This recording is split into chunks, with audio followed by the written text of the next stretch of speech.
బాహుబలి ఇది ఇప్పుడు ఓ వైరల్ పదం. ఎంతలా అంటే ఈ మాటను పలకని సినిమా ప్రేక్షకుడు లేడని చెప్పేంత. ఇది ఒక్క తెలుగులోనే అనుకుంటే పొరపాటు. తెలుగుతో పాటు తమిళ, మలయాళ, కన్నడ, హిందీ భాషా ప్రేమికులను కూడా ఆతృతగా ఎదురు చూసేలా చేస్తోంది బాహుబలి. బాహుబలి చిత్రం ఇంత బలిష్టమవుతుందని రాజమౌళి కూడా 5 ఏళ్ల ముందు ఊహించి ఉండడు. మరో 2 రోజుల్లో సినిమా ప్రేక్షకుడి ముందుకు రానుంది. ఎంతలా అంటే ఇంతవరకు ఏ భారతీయ సినిమా కూడా అన్ని థియేటర్స్ లో ప్రదర్శించలేనంత ఓ ప్రాంతీయ భాషా చిత్రం, అది దక్షిణాదిన తీసిన చిత్రం, ఇండియన్ సినిమాను శాసించడం చూస్తుంటే తెలుగు జనానికి గర్వంగా ఉంది. ఒక్క మన దేశంలోనే 6500 థియేటర్స్ లో విడుదల కాబోతుంది బాహుబలి. అంతేనా అనుకునేరు, అమెరికాలో ఏకంగా 1100 థియేటర్స్ ను బాహుబలి ఆక్రమించనుంది.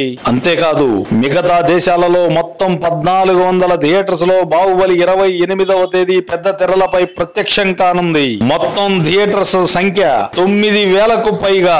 ఇది ఏ చిత్రానికైనా సాధ్యమా? దీన్ని ఏ చిత్రంతోనైనా పోల్చగలమా? ఊహించగలమా? ఊహించలేం. ఖచ్చితంగా ఇప్పట్లో ఇలాంటి అద్భుతం జరగకపోవచ్చు.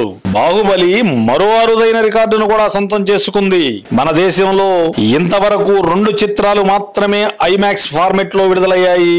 3వ చిత్రం బాహుబలి కావడం విశేషం. ఇంతలా బాహుబలిని సినీ ప్రేక్షకుడికి కనెక్ట్ చేసిన జక్కన్న, నీకు సాల్యూట్.